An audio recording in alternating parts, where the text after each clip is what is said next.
Hello Track family. I am doing a video on how to wire your art. I brought out two different styles of things here. We've got a regular glass wooden frame and canvas from my Christmas ornaments. We're gonna start. Easiest thing you gotta do first and foremost is make sure you have all your tools and supplies to do this with. You're gonna need ruler, measuring tape to measure where you're gonna actually put your marks, a marker of any kind that you can see well enough on either canvas or the wood or plastic, depending on the type of frame you have, so you can mark where you're going to put the screw in the hole. You're also going to need your D-rings and screws. You can buy them Michaels, Amazon, and about a whole bunch of other places if you wish. You're gonna need your wire, one of the most important parts. Screwdriver that matches the screws, set of wire cutters. All right. So to start, first thing we've got to do is figure out where we want to put our little pilot holes. Ooh, one last thing before I forget again. You're gonna need a drill of some kind to make a pilot hole for the screws. I use this Dremel, but it's what I happen to have on me. You could use a regular drill, Dremel, small hand drill, a whole bunch of stuff, but making a pilot hole for these screws is essential. And I'll show you why a little bit later. All right, so back to it. First thing you've got to do is figure out where you're going to put your pilot holes. Then you got to, from that point, you can figure out exactly how you're going to do your D-hooks and screws.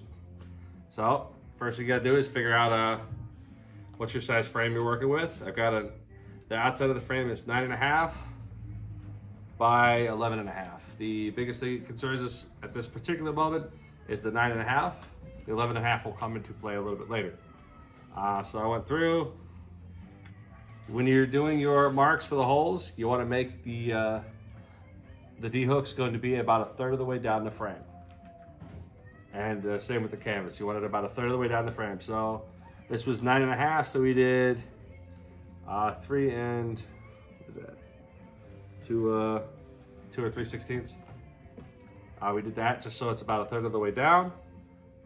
And I measured it out on both sides. Make sure that you're using the ruler the exact same on both sides. If you're gonna do it flat, you do it flat. If you're gonna do it right at the 1-inch mark, you do it at the 1-inch mark.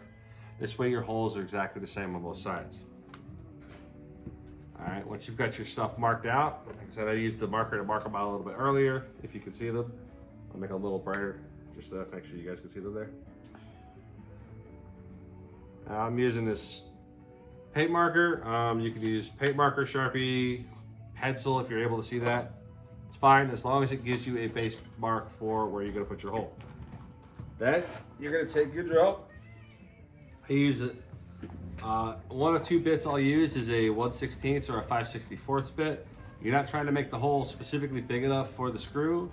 You're just making a pilot hole so when you put the screw in, you don't snap the frame. If you don't use a pilot hole, in many cases these wood frames or even the plastic ones tend to be relatively cheaply done, and it will snap under the pressure that the screw creates. So we make a pilot hole so that the screw not only knows where to go, but isn't putting excess pressure on the frame. So we're gonna go ahead and put our little drill holes in. I'll figure out exactly how I want right there.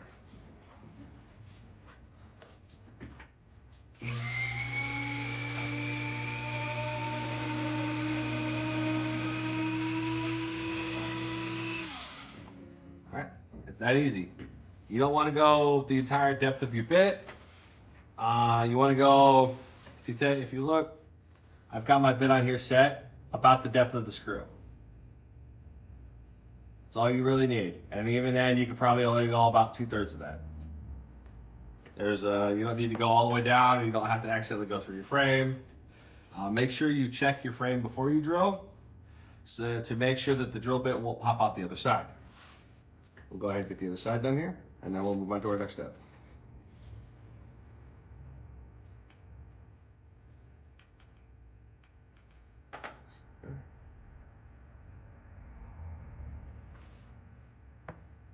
All right, now you see if I'm putting these down, I'm putting a slight mark in there so that I make sure these brackets are far enough back on here that I'll still be able to pull this backing panel off if I need to. If you put them too far forward, the D-clip will actually block the panel and will prevent you from pulling the back off.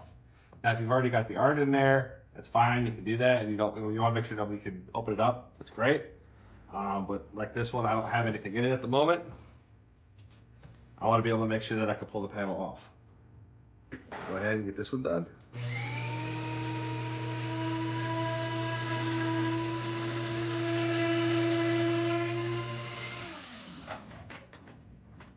And that's it with the drill.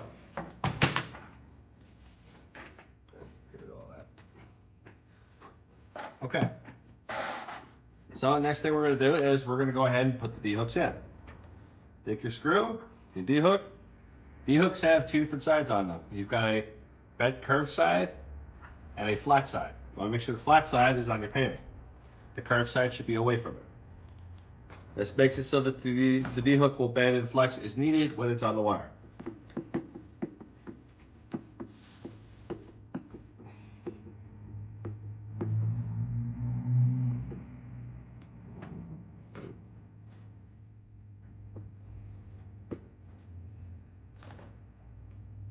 Yep.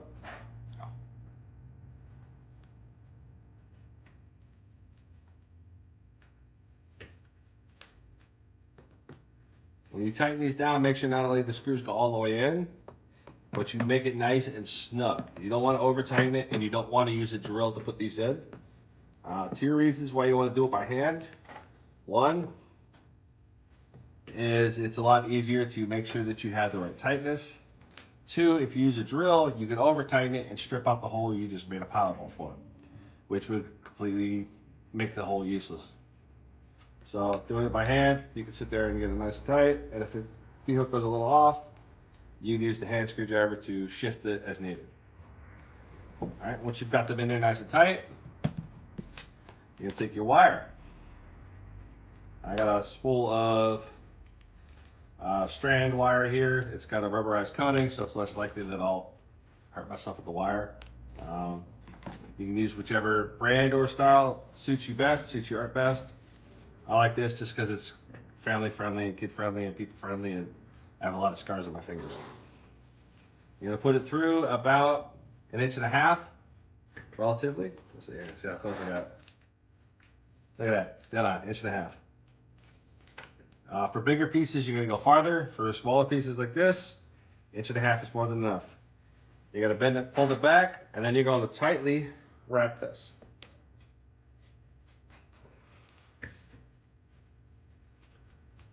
Spin it around itself. So you've got the one side there. You should have between 5 to 6 swirls for a small one, and I think up to 12 or 13 for a big heavy painting, depending on your weight. And you're gonna come across, you're gonna use your hand to hold this part here where this D-hook matches. Use your other hand, bring this up to match the bottom of the frame. You want it between 1/2 inch to 1 inch from the bottom of the inside of the frame here. Good rule of thumb is take your thumb. If it hits your thumb, you're just right. You can go a little bit inward. Like say I got a really big thumb, so I went a little bit further inward. All right, then you mark your wire so you know where the edge of the D-hook is going to be. Then again, you want to cut it about 1.5 inches to 2 inches. Keeping in mind that you may have to shift it once you finish cutting it. I like to give it just a little extra. There we go. Because you can always trim it after you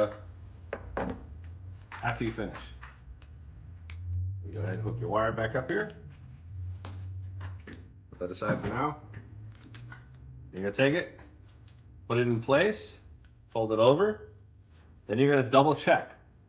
See how it shifted a little bit when I was cutting it. So now we're way closer than we were when we started. So we'll take it, we'll adjust it to match, and then there we go. It's right where we want it. Then you're gonna take your wire, and you're gonna do the same thing you did on the other side. Again, 4 to 5 twists for a smaller, upwards of 12 for a bigger, heavier painting. The weight of the art makes the difference in how many spins you're gonna need. not just the size. So if you have a really big one that's extremely light, 6 is probably more than enough. But if you got a really small one, like some people do, the glass work or the heavy frames with the resin and stuff in them, you're gonna want more twists on the wire, just to make sure that it's safe and it holds it. Each wire is rated for a different weight, so make sure you're using the appropriately weighted wire for whatever you're working with. If you've got a little bit of extra after those twists, go ahead and clip it off. Get it to work. And then make sure you put the twists in. I always like to, as a rule of thumb, keep the end of the twist facing the back of the painting. This way, if someone accidentally grabs it, they're less likely to stab themselves with the wire. Once again, just a quick double check. Make sure the wire is where you want it. And again, it should be between a 1/2 inch to 1 inch. We're almost dead on 1/2 inch. Now, the reason we want to put it there is so that when a hook is holding it, it actually hits flat against the wall and the wall holds it. So if I've got a hook here with this piece, imagine the roll is the wall and I'm holding it, the hook is holding it in the right spot. Now if I was holding it from the top of the frame, in that area, the hook would actually push the frame forward and the frame will be hanging awkward on the wall instead of nice and flat against it. And that's how you do that frame. For canvases, the process isn't too much different. You do have to keep in mind you're running through the canvas fabric as well as the wood. So make sure you've got that in your mind. Got my drill back again. Also, if you're running it, if you're doing a drill to go through it, Dremel or otherwise, if you're using an adjustable one, keep it on a slightly lower speed than you did on the bigger one, because if you go too high, it'll catch the fabric and it could rip more of it. But if you're on something that's not variable like this, most of these run the same relative speed, so you should be just fine.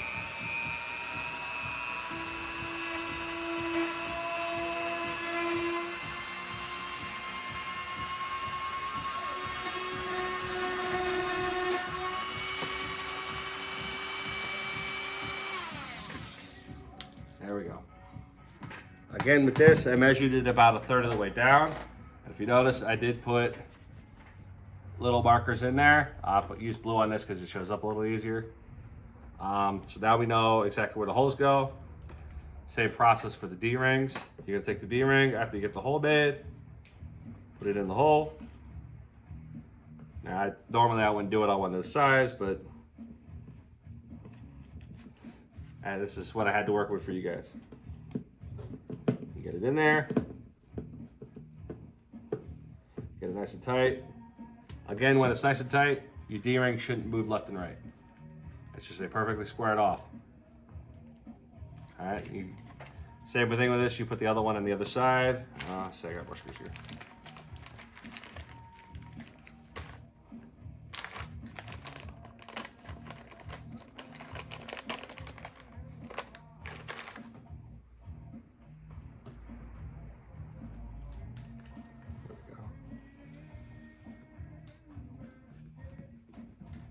With canvases like this, they have they're stapled and otherwise done on the back, you want to be wary of putting the pilot hole on the very edge of a staple. If you hit it right on the very edge of a staple, 9 times out of 10, the screw is going to not only not seat properly, but it might rip the staple out too.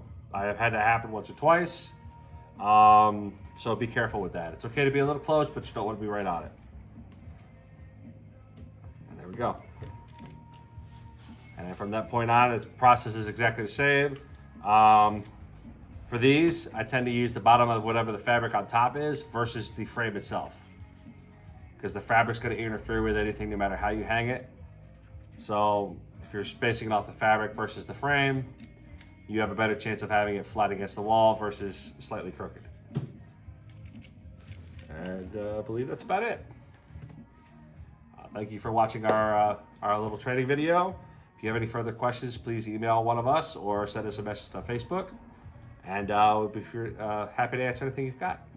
Have a nice day.